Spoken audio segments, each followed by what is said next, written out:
오늘은 더 그레이트 비트코인 그리고 달러의 지정학 그리고 최신작이죠. 비트코인의 세계의 저자이신 오태민 작가님을 모시고 비트코인과 암호화폐에 대한 이야기 나눠보도록 하겠습니다. 작가님 안녕하세요. 안녕하세요. 약 5개월 전에 비트코인이 1억을 찍고 네. 한 5, 6개월 정도 하락과 횡보를 반복하다가 이제 많은 분들이 좀 지치기도 하시고 재미도 없고 힘들다 이런 분들이 많으셨는데 그래서 요즘에 좀 어떻게 보고 계신지 궁금합니다. 네, 요새 너무 전형적인 패턴을 따라가는 것 같아서 신기하게 보고 있습니다. 원래 올해의 패턴이 좀 벗어날 줄 알았는데 원래 반감기 끝나고 안 좋거든요. 네. 채굴자들이 던지니까 당연히 안 좋습니다. 채굴자들 생산성이 안 좋아서 요새 저는 그래서 채굴자들에 대한 뉴스를 찾아보는데요. 요새 채굴자들이 곡소리 난다고 하더라고요. 채굴량은 반으로 줄었는데 가격이 2배로 뛰진 않았잖아요. 오히려 순수하게 채굴 시점만 보면 줄었거든요. 네. 물론 이제 시점을 4월로 잡으면 안 되고 1월 이전으로 잡으면 뭐 조금 오른 거죠. 조금 오른 건데 이렇게 채굴자들이 힘들어야지만 결국은 다 던지고 나가고 나서 시장의 물량이 마르거든요. 그러면서 치솟아 오르죠. 작가님 그럼 과거에도 네. 그 채굴자의 곡소리가 났을 때 네. 뭔가 뭐 비트코인을 더 산다거나 아니면 그때 조금 주의를 기울였다면 네. 그 뒤에 가격이 좀 많이 오르고 그런 패턴이 나타났었나요? 그렇죠. 그거는 여태까지 반복이 됐었고요. 그리고 올해도 원래 패턴으로 따지면 10월 말에서 11월부터 가격이 좀 움직일 거예요. 근데 좀 앞당겨질 거라고 다들 예상을 하니까 9월 말 보는 분들도 계시고 10월 보는 분들도 계시죠. 아 그렇군요. 그러면 혹자들은 이제 비트코인 상승량 끝났다 이런 얘기도 나오곤 했었는데 네. 이런 말들에 대해서는 동의하지 않으시겠네요? 그거는 뭐 역사가 늘 과거를 반복하는 건 아니니까 그런 판단은 1월쯤에 내려야 될 것 같아요. 그러니까 만약에 지금같이 이렇게 힘이 없고 맥이 빠진 상태 1월까지 간다면 네. 그러면 좀 뭔가 패턴이 많이 어긋난 거죠. 그러면 좀 뭔가 좀 변화됐다고 생각을 할 텐데 아직은 판단하기 좀 이르고 오히려 패턴하고 같이 가고 있다라고 봐야 될 것 같아요. 아 그렇군요.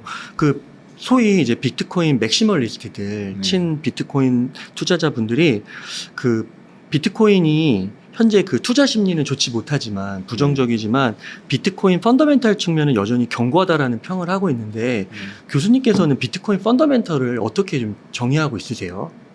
비트코인 펀더멘탈은 비트코인의 내부적인 요인들을 보면 알 수 있어요. 그러니까 예를 들면 해시레이트라든가 그러니까 해시레이트라는 거 이제 초당 얼마나 많은 해시 파워가 비트코인 채굴에 모이는 건데 그런 것들이 만약에 급격하게 떨어진다면 이제 이 시스템에 뭔가 문제가 있는 거거든요.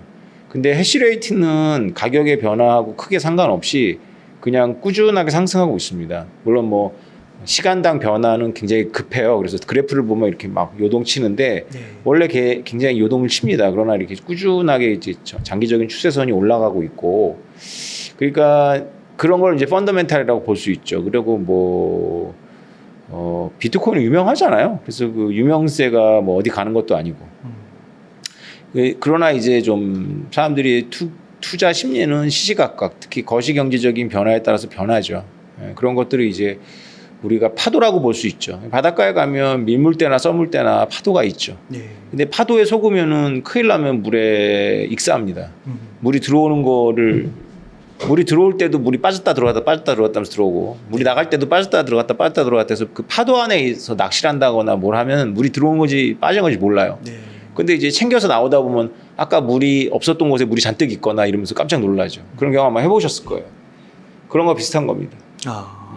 그렇군요. 교수님께서는 그동안 책을 많이 또 써오시고 또 좋은 메시지들을 미디어를 통해서 전달해 주시고 또 최근에는 비트코인의 세계라는 또 책을 쓰셨는데요. 그 주변 분들, 교수님들의 주변 분들은 이런 이제 비트코인 얘기도 더 많이 들었을 것 같고 과거에 이런 하락장이나 횡보장도 많이 경험했을 것 같고 그런데 이번 하락장에서는 조금 과거와 좀 다르셨나요? 아니면 그분들이 비슷하셨나요? 지금을 하락장이라고 보질 않으니까 좀 약간 생소한데 지금은 하락장은 아니죠. 그러니까 초기에 좀 과열됐었고 1억 막 뚫었을 때 좀 이제 좀 흥분을 했었죠. 이 비트코인 세계가. 근데 제 주변 지인이라고 하면 뭐 지금까지 비트코인을 투자하고 있다면 아마 큰 이익을 봤으니까 괜찮을 거고요. 지금까지 이익을 보지 않았다면 아예 안 들어오고 있는 거죠. 그래서 요 정도의 미세한 진폭, 그러니까 뭐 1억에 물린 분들은 이게 뭐가 미세하냐고 생각하실 텐데 비트코인 전체로 보면 되게 미세하거든요. 왜냐면 작년에 뭐 3천만 원대였었잖아요. 네. 근데 지금 뭐 8천만 원이니까 떨어져도 7천만 원이니까 작년에 대비해 2배니까 그렇게 생각하면 뭐 괜찮지 않나요? 맞아요. 네. 근데 그게 20% 떨어지고 30%까지도 떨어졌었잖아요. 그러면은 더 떨어질 것 같아서 그렇죠. 정리하고 나가시는 분들도 많으신 것 같더라고요. 그렇죠. 그 스트레스를 이제 본인이 감당을 못하면 크립토에 안 맞는 거예요. 옛날에는 뭐 10년 전, 7년 전만 해도 저는 주변에 비트코인을 사라고 권하는 걸 되게 적극적으로 했죠. 그런데 그 이후로 2번의 불장을 제가 겪고 주변 지인들을 관찰하면서 아주 쉽게 말하면 누구에게나 이 비트코인 투자가 가능한 건 아니다라는 생각을 하고 있어요. 비트코인 투자 가능하려면 일단 기본적으로 좀 재력이 있어야 되고요. 그다음에 좀 지력이 있어야 돼요. 생각하는 힘이 있어야 되고, 그다음에 약간 좀 그 애티튜드도 좋아야 돼요. 그러니까 애티튜드가 지력이 있고 돈이 있어도 애티튜드가 엉망인 분들은 비트코인보다는 알트로 가서 굉장히 그 중독적인 그 중독성이 강한 그런 배수에 취합니다. 그러니까 매일 차트를 들여다보고 매일 거래도 하고 하면서 어느 날은 자기가 굉장히 크게 번 것 같거든요. 자기가 전반적으로 잃어버리고 있는 거 생각 안 하는 거죠. 그러다 한 번에 잃어버리죠. 그런 애티튜드를 가진 분들은 비트코인 투자에 안 맞아요. 그리고 돈이 없는 분들도 미안하지만 이제 안 맞습니다. 돈이 없으면 못 버티죠, 기본적으로. 무리를 하게 되고. 네. 그리고 이제 가장 이 본질은 다른 투자도 다 마찬가지예요. 돈과 애티튜드는. 네. 근데 비트코인하고 다른 투자하고 뭐가 다르냐면 우리가 금 투자를 할 때 금에 대해서 공부를 열심히 해야 될 필요는 없거든요. 그리고 금이 뭐 그렇게 많은 정보량이나 지식량을 요구하지도 않아요. 근데 비트코인은 끝없이 공부해야 돼요. 오늘도 그 주제인데 도대체 비트코인 공부하면서 미중 간의 갈등, 미국 대선을 왜 공부해야 돼? 이런 생각을 하겠지만 네. 깊이 연관되어 있어요. 그러니까 끝없이 공부할 생각이 없으면 비트코인 투자는 안 맞는다. 그 김승호 회장님과 대담을 하셨잖아요. 네. 그래서 김승호 회장님께서 뭐 부자는 천천히 되는 것이다 이런 명언들을 날리시면서 어떻게 보면은 이제 부자가 되는 사람들의 애티튜드를 되게 강조하셨잖아요. 그렇죠. 그런 측면이라고 보면 그렇죠. 될까요? 저도 그 돈의 속성이라는 책을 읽었는데 그분이 그 부자가 되는 마인드, 그릇을 먼저 만드는 것을 굉장히 많이 주문하죠. 젊은 친구들한테. 근데 하나하나 다 맞는 말인데 제가 회장님한테 여쭤봤어요. 근데 우리 나이 때 50대는 너무 늦지 않았나? 대답을 안 하시더라고요. 그러니까 우리 나이가 드신 분들은 이제 노후가 얼마 안 남았으니까 아무래도 자기가 이제 은퇴 시점까지 길어야 10년, 짧으면 5년 안에 은퇴 자금을 이제 괜찮은데 넣어야 되니까 네. 그렇게 애티튜드를 키워라 이런 말이 귀에 들어오진 않죠. 근데 워런 버핏의 부도 50대 이후에 늘어났어요. 40대까지는 별 볼 일 없었습니다.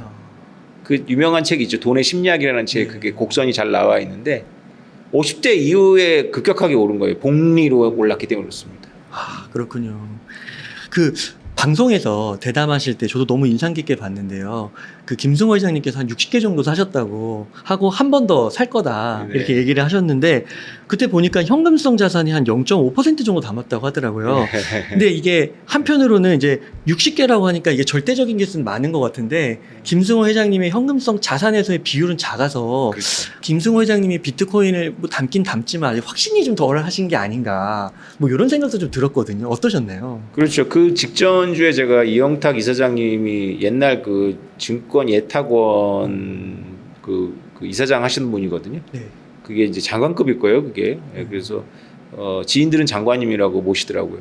제가 그분을 안 건 한 5년 정도 됐고요. 네. 그분이 가끔 이제 저를 불러서 인맥 넓히게 소개도 해주시고, 그리고 본인이 이제 궁금한 거 물어보시고 하다가 이제 세계 미래 포럼에 저를 불렀는데 그 주제가 바로 요거였어요. 그래서 제가 논문을 찾아봤는데 그 논문이 이제 그 샤프 지수하고 비상관성을 가지고 시뮬레이션 돌려본 거예요. 그래서 기관 투자자들이 아직은 0.1% 미만인데 현실적으로는 10%까지 늘렸을 때 안정성과 수익성을 다 추구할 수 있다라고 대략의 결론을 내리는 논문을 가지고 제가 세계 미래 포럼에서 강연했거든요. 네. 그 강연이 아마 올라와 있을 거예요.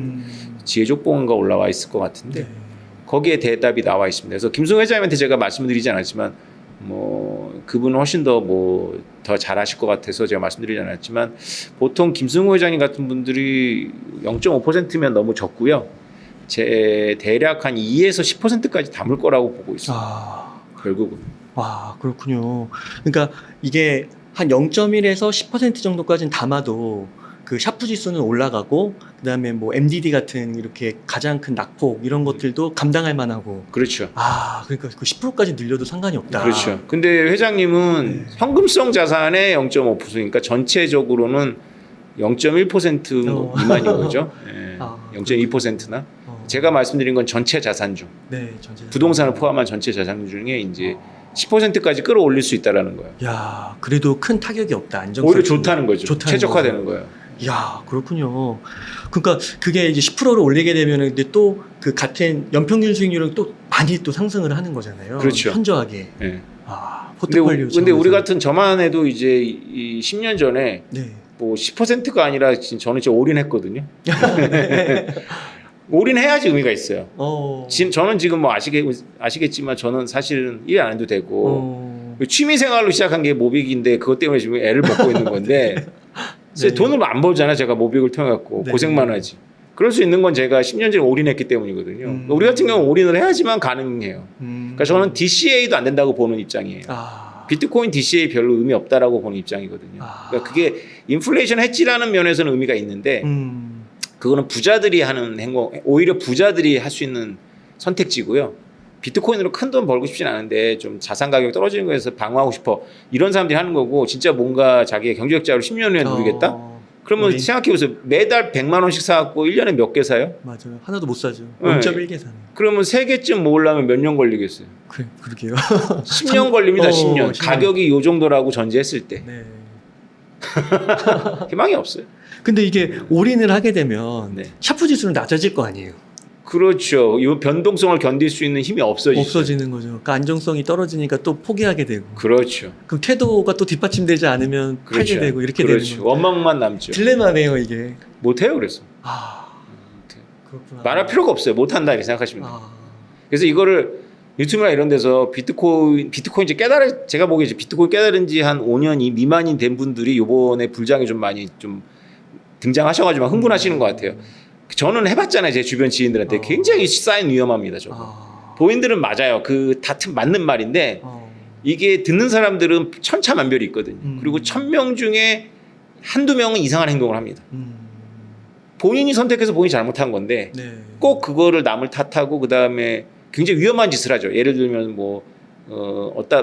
회사 돈을 잠시 투자한다거나 해서는 안 될 돈들을 하죠. 그래서 굉장히 위험합니다. 비트코인 투자를 권할 때는 반드시 알려줘야 돼요. 다음 달에 반토막 되는 걸 견딜 수 있어야 할 수 있다. 그렇군요. 그건 언제나 마찬가지예요. 다음 달에 반토막 되는 걸 견뎌야 돼요. 저는 1, 2주 사이에 80%가 날아가는 거를 4번인가 3번 견뎠어요. 그때 그 기분을 이제 표현을 할 수가 없죠. 그때 그 기분은 표현할 수가 없어요. 근데 작가님처럼 깨달음을 얻고 막 진짜 한 달 내내 막 잠을 못 잘 정도로 흥분된 그런 걸 경험하시고 지식도 가지신 분들도 그런 건가요? 당연하죠. 사람의 본능이기 때문에 투자는 그리고 저는 올인했기 때문에 저희 가족의 운명이 달려 있잖아요. 그 제가 2018년인가 우리 가족들 쭉 모여서 우리 아내는 없었지만 우리 애들하고 같이 이렇게 보드 게임을 이렇게 하면서 제가 애들한테 사과했어요. 아빠가 5년 전에 너희들한테 의사를 묻지 않고 너희들의 것까지 전부 아빠 걸었어. 라고 했는데 우리 애들은 둘째나 셋째는 귀뚱으로 안 듣고 막 게임에 열중하는데 우리 큰 애는 이제 대학교 1학년인가 그랬는데 좀 눈빛이 뭐가 있더라고. 그러니까 본인도 아빠를 그동안 이제 불안한 생각으로 관찰한 거지. 본인들 모르니까 공부는 하고 있었지만 좀 불안했던 거지. 나는 확신이 있었지만 가족의 확신이 있었겠어요. 약간 그 IMF 때문에 사업 같은 거 이렇게 하다가 좀 가족이 무너져서 가정 환경이 어려워지고 뭐 이런 거랑 비슷한 맥락으로 봤을 수도 있는 건데. 참 이게 애들 입장에서는 부당할 수 있어요. 의사결정 모든 건 다 아빠 혼자 했는데 그 결과는 같이 누리든가 하면 같이 망하든가잖아요. 그래도 지금은 좋으시잖아요. 지금 아빠가 세상에서 제일 만만하죠. 네. 그냥 막 발로 차면 돈 나오니까. 네. 교수님 그러면 이렇게 뭐 10년 안에 인생을 바꾸고 뭐 몇 년 안에 바꾸고 올인은 진짜 안 되겠다. 그래도 좀 DCA 방법으로 그래도 좀 뭐 10년이 아니라 15년, 20년을 보고 이런 투자는 그래도 뭐 은퇴 후에 조금 뭐 풍족한 정도? 이런 정도를 생각하면서 투자하는 방법 괜찮지 않을까요? 괜찮을 수도 있고 아닐 수도 있어요. 그게 왜 괜찮을 수 있냐면 네. 시점을 잘 잡으셔야 돼요. 그래서 이대로 하라라는 건 아닌데 참고하시면 나이가 지금 3, 40대다. 20대는 거론하지 않을게요. 20대는 자기 돈이 없으니까. 예. 3, 40대다 그러면 수익이 있잖아요. 그러면 가용할 수 있는 걸 가지고 지금 다 빨리 사야 돼요.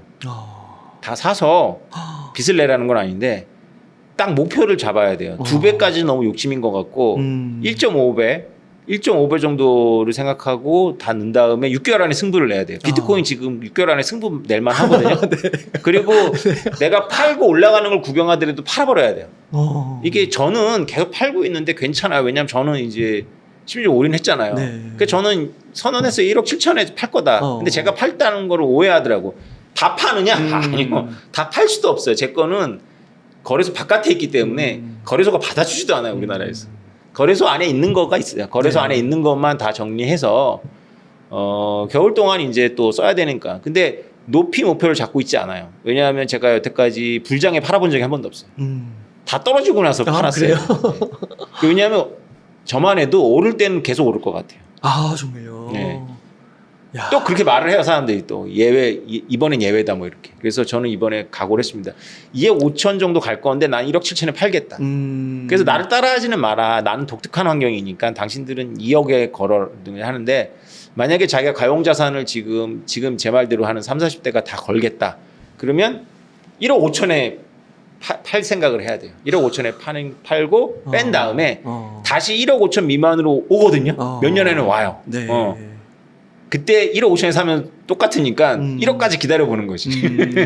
이게 굉장히 어렵지만 이런 배짱 테크를 한번 해야지 레벨업이 되지 이런 배짱 테크 없이 레벨업이 쉽지 않을 거예요. 근데 이제 지금 40, 50대라 뭐 40대 후반에서 50대다 뭐 제 나이다 그러면 가용자산이 좀 있어요. 그런 분들은 지금부터 뭉태기 돈으로다가 한 몇 개월 넣은 다음에 아까처럼 해도 되고 그냥 버티셔도 돼요. 그냥 뭐 몇 년 버티겠다라고 하면 되는데 DCA는 계산해 보시면 알겠지만 답이 전혀 안 나옵니다. 조금 먹는 거예요, 조금. 그렇군요. 그럼 교수님 만약 2억 5천을 가서 아까 1억 5천 밑으로 내려올 수 있다 하시잖아요. 근데 그거 안 내려올 수도 있는 거 아니에요? 다 내려와요. 그래요? 저도 여러 번 속았어요. 안 내려올 것 같은데 네. 1억도 깨질 거야 아마. 그 정도. 이번에 2, 3억 갔다가 한 몇 년 안에 1억도 깨질 거예요. 그때 아주 기쁘면서 들어가야죠. 그렇군요. 야, 그러니까 그만큼 그 작가님께서 이제 확신이 있으시다는 거. 그리고 비트코인이 우상향하고 떨어져도 다시 또 올라가는 그런 것에 대한 이제 지식과 내공을 겸비해 두셨으니까 이런 확신 있는 말씀을 하실 수 있지 않나 싶은데요. 교수님 그러면은 큰 자산운용사들이 보면 요즘에 그 비트코인 펀드 같은 거 상품들 보면 뭐 0.5%, 1%, 3%, 5% 이렇게 해서 공격적 투자자들은 비트코인 5% 담은 상품을 구매하고 뭐 3%하고 1%하고 이런 식으로도 내더라고요. 그래요? 네, 그것도 이제 내더라고요. 피델리티 같은 데서 상품 출시하고 하는. 아예 그렇게 만드는구나. 네. 그래서 그 말씀하신 대로 한 10%가 샤프 지수까지 괜찮다고 하면 5%까지는 충분히 또 괜찮을 수 있는 거니까. 그럼 큰 자금이 있으신 분들은 그런 펀드를 해도 괜찮겠네요. 그렇겠죠. 일단 신경 안 쓰고 해주니까. 근데 원래 비트코인의 매력은 김승호 회장님 같이 이제 글로벌리 자기 자산이 배분되어 있는 분들 같은 경우에 모빌리티 때문에 해야지 기관을 통해서 하는 거는 방법은 아니에요. 물론 김승호 회장님도 ETF가 출시될 때까지 기다린 거 보니까 직접 사서 보관하고 이런 게 되게 귀찮고 또 위험하다고 생각하셨나 봐요. 근데 이제 조금만 공부가 되면 그게 안전하다는 걸 깨닫죠. 그렇군요. 그걸 공부하려니까 우리 모빅 같은 걸 만든 거거든요. 모빅 해보시면 아시겠지만 맞아요. 공부가 되잖아요. 해보고. 진짜 해보는 것과 안 해본 것은 큰 차이가 있잖아요. 근데 비트코인 너무 무거워 해본다는 엄두가 잘 안 나죠. 그렇군요. 그 김승호 회장님께서 되게 궁금해하셨던 게 오 작가님께 이 비트코인을 발견하고 나서 그동안 이 세월을 어떻게 견뎌왔는지 마치 사도 바울 같다라는 표현을 얘기하셨는데 진짜 어떻게 버텨오신 건가요? 네, 저도 잘 모르겠어요. 어떻게 버텼을까 생각을 해보면 제가 흔들렸던 적이 있었어요. 한 번 정도 기억이 나고 한 두어 번 있었을 것 같은데 어느 날 제가 선명하게 장면이 기억나는 건 코로나 전에 얘가 코로나 막 터지면서 300만 원이 깨졌었어요. 네. 그게 2020년 2월일 거예요. 그때 제가 그때 코로나 때 목욕탕이고 뭐가 다 안 되는데 어디 제가 다니는 곳에서 사우나만 해주었어요. 그때 탕에 들어가는 건 안 되고 그 사우나에 가갖고 그 뜨거운 증기 안에서 제가 고민을 했었죠. 혹시 내가 잘못 생각한 건가? 내가 잘못 생각했으면 나만 망하면 괜찮은데 나 때문에 정말 많은 사람 망하는데 그래서 거기서 누워갖고 덥지가 않더라고. 그게 진짜 막 그 스트레스가 되니까 네. 몸에 고통이 좀 필요했던 것 같아. 그래서 하나하나 제가 다 재점검을 해봤어요. 제 생각을, 전제들을. 근데 놀랍게도 각각 무관하게 괜찮아요. 내가 점검해 보니까 괜찮은데 하고 사우나를 나온 기억이 있어요. 그 마음 평화가 있더라고. 괜찮아. 내가 다 점검해 봤어. 이런 생각이죠. 착각일 수 있어요. 왜냐하면 나는 나라는 박스 안에 있으니까 타자가 점검해 줘야지. 네. 이거는 내 사고 체계에서 내가 낸 결론이니까 아무리 점검해 봐야 이미 잘못된 척도로 내가 점검하고 있는 거거든요. 그럴 수 있죠. 그럼에도 불구하고 의미가 있어요. 그래서 한번 해봤던 기억, 아주 선명한 기억이 있어요. 그거. 정말 걱정이 되더라고요. 나만 망하는 게 아니라 다 망하는 거 아니야 이거. 그 우리나라의 또 한 명의 지성이라 할 수 있는 유한준 교수님께서도 사도 바울이라고 네. 얘기해 주셨는데 진짜 사도 바울이 보면은 그 다마스커스 다메섹 동산 넘으면서 그 예수님 경험을 한 다음에 몇 년을 그 고생했다고 하더라고요. 그렇죠. 어디 가서 훈련을 받았죠. 네, 막 네. 그래서 막 과거를 지금 말씀해 주신 것처럼 되짚어 보기도 하고 막 사막을 걸어 보기도 하고 막 그렇죠. 그랬다고. 그런 과정을 겪으신 거군요. 다 언제나 그렇게 불안감이나 불행한 느끼는 건 아니었고요. 일단 지난 10년 동안의 저의 상태는 되게 재밌었다. 비트코인과 함께 갔던 여정이 되게 저는 혼자 재밌었다. 사람들은 상관없이 나 혼자 너무 재밌었는데 그 고생은 또 고생대로 엄청 했죠. 제가 평생에 받을 무시하고 그 경멸의 눈빛을 아마 다 받았을 거예요. 근데 진짜 그 뚝심이 너무 강하신 것 같아요. 그렇기에는 아마 사도 바울에 비교하는 건 좀 과분하긴 하지만 한번 되게 세게 그 충격을 받잖아요. 10년 전에 제가 받은 충격이 셌던 거예요. 그렇군요. 한 달 동안 진짜 잠을 못 자고 비트코인에다 책을 썼으니까. 제가 3월에 비트코인가를 발견하고 이제 공부를 했는데 그 책이 초판이 5월 중순에 나와요. 그런 거예요? 그러면 한 달 전에 제가 원고를 줬으니까 4월 중순에 줬다는 거거든요. 근데 거기에 그림까지 들어갔기 때문에 그림 작업한 열흘이 있어요. 그러니까 4월 초에 다 글을 끝낸 거예요. 저도 지금 신기해요. 3월에 발견해서 3월에 잠 못 자고 그냥 썼나 봐요. 와. 아니 근데 비트코인 강했다 그 안에 있는 내용들 진짜 주옥 같은데 그걸 어떻게 한 달 만에 쓰시죠? 그렇죠. 잠을 안 잤던 것 같아요. 내가 보니까. 그리고 엄청 공부가 이미 비트코인은 아니죠. 또 연결된 모든 그렇죠, 질문안이 그렇죠. 총체라고 할 수 있으니까. 그렇죠. 비트코인을 보고 비트코인을 새로 공부했다기보다는 기존에 알고 있는 거를 비트코인을 통해서 이제 다시 탈탈 털어갖고 다시 재조합을 하면서 저도 새롭게 깨달은 거죠. 네. 내가 알고 있는 게 전제가 틀렸고 다 맞는 얘기인데 다 전제가 틀렸구나 이런 걸 이제 깨달은 거죠. 네. 그게 잠을 못 자죠. 네. 그러니까 내가 보니까 아무나 잠을 못 자는 건 아니고 기존에 잘못 알고 있는 게 꽤 있어야 돼요. 기존에 바울처럼 그러니까 기존에 잘못 알고 있는 신학 체계가 있는데 이게 딱 하면서 깨진 거 아니에요. 구약이 전부 예수 그리스도를 향해 있구나. 깨달은 거잖아요. 저도 맞아요. 비슷해요. 미시경제, 거시경제가 전부 우리는 묻고 넘어가지 않는 전제 위에 있었는데 이 전제를 사토시 나카모토라는 인물이 우리한테 묻고 있는 거예요. 그게 전제가 맞니? 물어본 거죠. 이거 안 맞을 수 있었던 거야? 이렇게 된 거죠. 대단하십니다. 그런 걸 깨달을 수 있다는 자체도 너무 대단한 것 같습니다. 네, 그러면 작가님, 이것도 하나의 연결점이었을까요? 그 작가님께서 1992년도에 그 외국 문헌에서 탈중앙화에 대한 낙관론을 접하셨다고 하시면서 그렇죠. 여백의 질서라는 책을 또 쓰셨잖아요. 그래서 이게 굉장히 시대를 앞서간 책이었던 것 같은데 이것도 현재 비트코인과의 접점이 있었던 걸까요? 여백일서라는 게 어떻게 네. 시작하냐면 제가 그림을 딱 노트에다가 그려요. 이게 자급자족이었다가 방사형 구조로 중앙이 있고 노드들이 연결되는 방사형 구조, 스포크라고 하거든요. 그 네. 자전거 바퀴살 같은 네. 구조로 바뀌어요. 그게 이제 모더니티예요. 모더니티. 그게 철도망, 그 다음에 통신망, 그 다음에 군대 조직, 네. 그 다음에 서울과 지방과의 관계, 그 다음에 근대 국가, 그 다음에 종교 개혁. 종교 개혁이 이렇게 보면 이렇게 카톨릭은 지역화된 교구 중심이에요. 근데 루터라는 사람의 종교 개혁을 통해 갖고 이 하나님하고 나한테까지 오는 그 중간 단계를 다 없애버리고 신과 나 1대1의 관계인데 그거를 도상으로 보면 방사형 구조죠. 그리고 벤담의 원형 감옥이라 그래요.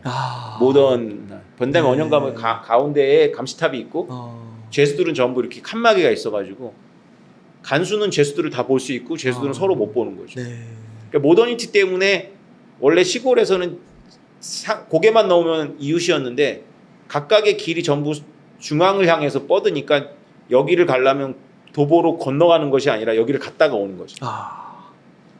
그게 이제 TV 같은 이제 우리가 공중파 시대 이런 걸 의미하거든요. 그런 모더니티가 2단계고 그것이 이제 탈중앙화가 돼요. 탈중앙화가 되면서 센터가 변화돼요. 그게 이제 케이블 TV 그리고 뭐 우리가 지금 하고 있는 유튜브 같은 거죠. 센터가 여러 가지가 있는 거죠. 뭐 1000만 쯔양도 있는 거고 10만 오태민도 있는 거고 그래서 이런 핵들이 큰 핵도 있고 작은 핵도 있고 그래서 다핵화되는 거고 이게 인터넷이라든가 이런 멀티미디어하고 결합을 하면 다시 지역화로 가요. 센터가 있는데 자급자족하고는 달리 센터는 있는데 지역이 강해지는 거예요. 이 커뮤니티가. 그게 WWW 나오기 전에 제가 그린 그림이에요.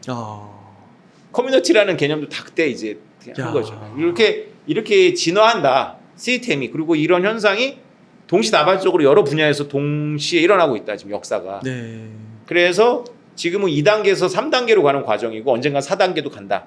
뭐 이렇게 해가지고 그걸 테마로 해갖고 여러 분야에 대한 책을 썼는데 20대가 주도한 책답게 굉장히 그 이상주의적이고 뭐 이런 냄새가 좀 많이 나요. 그러니까 저도 정치적인 지향성이 한번 리버럴의 끝판왕을 가봤거든요.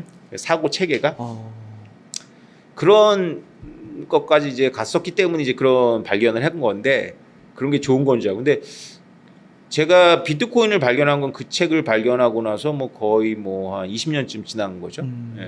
그 책을 쓰고 나서 20년 지났는데 그때는 몰랐어요. 근데 제가 스마트 콘트랙이라는 책을 2018년도에 썼는데 스마트 콘트랙이라는 책을 쓰면서 제가 스스로 어디서 많이 썼는데 옛날에 썼던 글인데 하는 글을 쓰고 있는 거예요.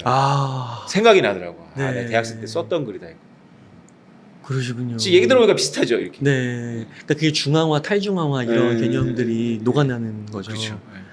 그러면 인터넷 시대에는 그 탈중앙화가 나름 뭐 제가 이해한 바로는 제가 이해를 제대로 했는지 모르겠지만 탈중앙화가 완전히 될 거라고 어떻게 보면 이상주의적으로 봤던 건데 탈중앙화보다는 그래도 중앙화의 세력이 아직도 강하게 남아 있는. 인터넷이 오히려 중앙화시켰죠. 시킨 거예요. 오히려 중앙화시켰죠. 우리가 네이버라든가 구글의 그 독점률은 기존의 인터넷 이전의 어떤 그런 올드한 산업에서는 해본 적이 없는 거예요.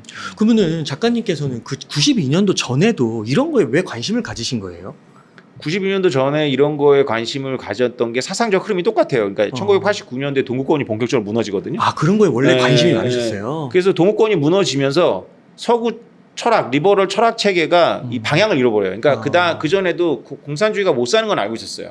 공산주의가 못 사는 건 알고 있지만 그래도 이게 이기심에 근거한 자본주의 너무 인간적이지 않지 않냐. 그래도 좀 공산주의가 그래도 괜찮지 않냐라는 게 지식사회에 놀라지 마세요. 지식사회의 주류였어요.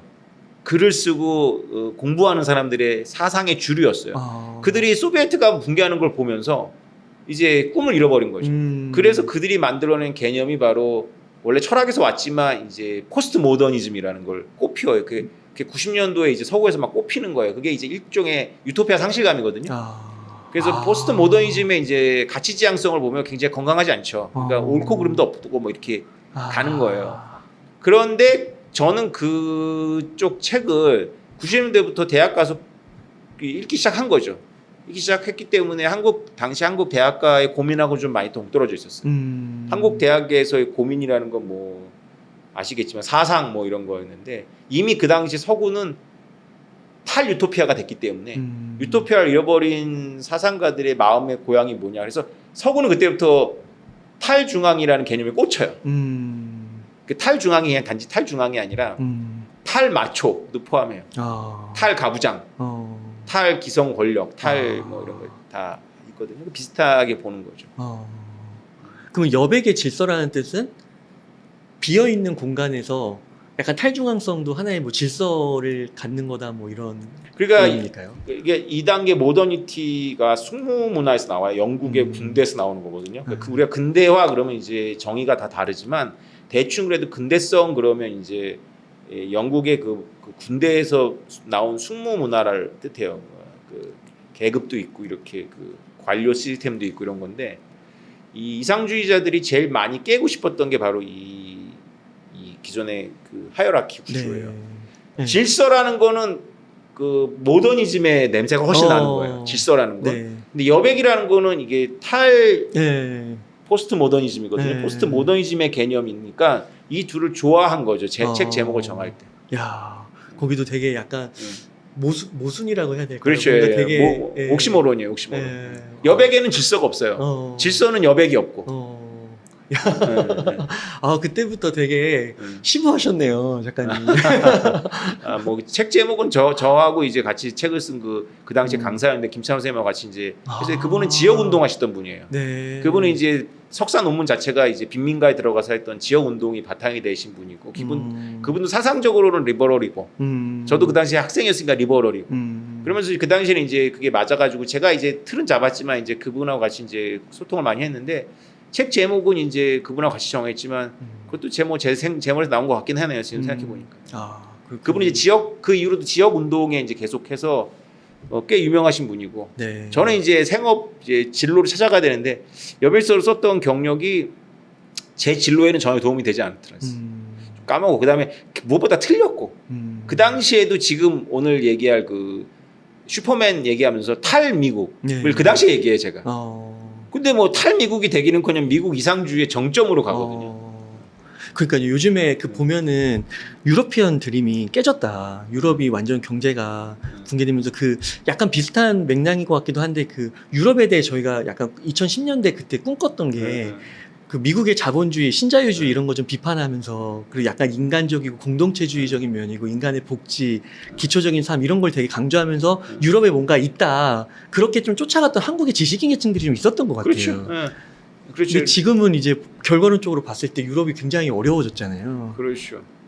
그러니까 유럽이 그런 사회 시스템에서는 그런 걸 대변하기도 하고 케인즈주의를 대변하기도 하고 하는데 국제 지정학에서는 이제 유럽 연합이 나왔을 때 이제 드디어 이제 전 세계가 멀티폴라 시스템으로 간다. 네.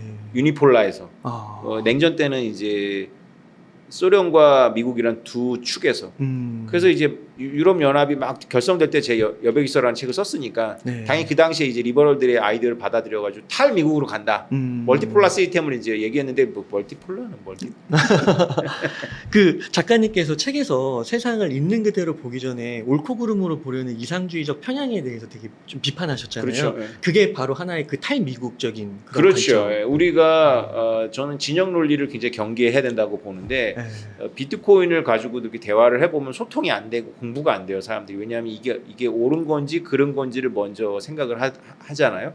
그래서 제가 이번에 그 사이페디 나모스의 두 번째 책에 추천사를 썼는데 그 추천사의 서문이 거기에 비록 실리지 않았지만 거기 그렇게 시작하죠. 제가 비트코인을 강연장에 갔더니 대학생이 제 강연을 한참 듣고 나서 그거 비트코인 인류에게 도움이 됩니까? 뭐 이렇게 물어봤다고 제가 얘기를 하잖아요. 그러니까 저는 안타깝죠. 지금 인류한테 도움이 되는 걸 네가 고민할 때가 아니다. 너한테 도움이 돼. 라는 말 너무 하고 싶은데 그런 어법으로는 그 이상주의 경향이 있는 그 대학생한테 다 갈 수가 없는 거예요. 그 한마디에서 작가님은 그걸 포착하신 거군요. 그렇죠. 제가 바로 그런 사고체계 속에 쩔어 있었으니까. 그렇군요. 그러면 지금 보면은 이제 지정학 세계 질서의 변화를 이야기할 때 약간 그 트럼피즘 이런 것들을 이제 그 비트코인의 세계에서도 언급을 많이 해주시면서 아메리카 퍼스트 고립주의 이런 용어들이 이제 키워드로 될 것이다라고 얘기를 해주셨잖아요. 그러면은 우선 좀 궁금한 게 왜 이런 현상들이 조금 두드러진다고 보세요? 그 원인을 뭐라고 보세요? 그렇죠. 그러니까 그게 비트코인과 관련이 있는데요. 국제 지정학을 이제 헤게모니 중심으로만 보면 안 돼요. 그러니까 헤게모니는 사람들이 헤게모니를 생각해 보면 이게 불가능하다라는 걸 알 수 있는데 그 생각을 안 하죠. 헤게모니라는 건 영구 동력 같은 개념이 좀 있어요. 그러니까 예를 들면 이제 전 세계에서 이제 헤게모니를 잡은 나라가 헤게모니를 갖고 자신한테 유리하게 게임을 만들잖아요. 그러면 그 헤게모니가 강화되겠어요? 약화되겠어요? 강화되잖아요. 강화되죠. 그러면 네. 더 게임을 자기 위주로 만들겠죠. 네. 그럼 더 강화되겠죠. 네. 근데 지난 500년 역사를 보면 해금이 계속 바뀌지 않았어요? 맞아요. 어떻게 바뀌어요? 그러게요. 말이 안 되잖아요. 네. 아니 헤게모니를 쥐고 게임을 자기 입장으로 바꾸면 자기가 더 우위가 되고 더 약화될 텐데 그러면 더 쉽게 변할 거고 그러면 점점 강해갖고 어느 임기점을 지나면서 지구가 그냥 뻥 터져버려야죠. 그러겠네요. 근데 헤게모니가 계속 이동했잖아요. 그러니까 안 맞는 거예요. 물구필반 뭐 이런 걸까요? 물구필반인데 안 맞는 거예요. 이게 안 맞는 이유가 네. 헤게모니의 비용 때문에 그래요. 그래서 헤게모니의 비용이라는 관점에서 그러니까 지정학하고 거시경제를 같이 섞어서 지정학책을 써야지만 되는데 지정학자들은 지정학 얘기만 하고 경제학자들은 지정을 모르니까 네. 이걸 같이 한눈으로 쓴 책이 없어요. 그래서 제가 비트코인 달러 지정학을 쓸 때는 저는 작가로서 이걸 쓰면서 이문열 생각이 많이 났어요. 이문열 씨가 뭐라고 얘기했냐면 자기가 사실 우리나라에서 이문열이라고 그러면 엄청나거든요. 또 우리 세대에서는. 책을 엄청 파는 분이에요. 맞아요. 근데 그분이 다른 책으로는 돈 못 벌었어요. 자기 말로. 삼국지 열전으로. 이문열의 삼국지 평전으로 돈이 된대요. 그러니까 얼마나 슬퍼요. 이문열 입장에 자기 작가인데 자기의 창작물로는 자기가 그래요. 우리나라 출판 시장이 뭐 그렇잖아요. 근데 삼국지 이문열 평전인가는 엄청나게 팔리는 거예요. 거기서 인세를 받는다. 그래서 제가 지정학 책을 쓰면서 내가 작가라는 정체성을 갖고 있는데 내 책들은 다 삐리삐리한데 이 비트코인 달러 지정학은 제가 각주를 엄청 달았거든요. 남의 아이디어예요. 기본적으로 단지 남의 아이디어지만 헤게모니하고 그 비용 사이드인 달러 시스템을 같이 논하는 책이 없어서 그걸 같이 묶었을 뿐이에요. 근데 제가 쓰면서도 너무 재밌게 썼고 야 이건 내가 보기에 지식인들이 읽어야 되는데 이런 생각을 했었고 근데 실제로 지금 지식인들이 읽고 있어요. 그 책을. 그리고 뚝배기 깨진다고 보죠. 네. 지식인들이 뚝배기가 깨지는 것 같아요. 김승 회장님도 그 책 읽고 저를 만난 거고 유현준 교수님도 그 책을 읽고 저를 만나고 싶었던 거예요. 그 책이 일단 그런 게 있나 봐요. 그 책이 공부를 좀 하는 사람한테는 지적으로 이렇게 압도하는 게 있는 거예요.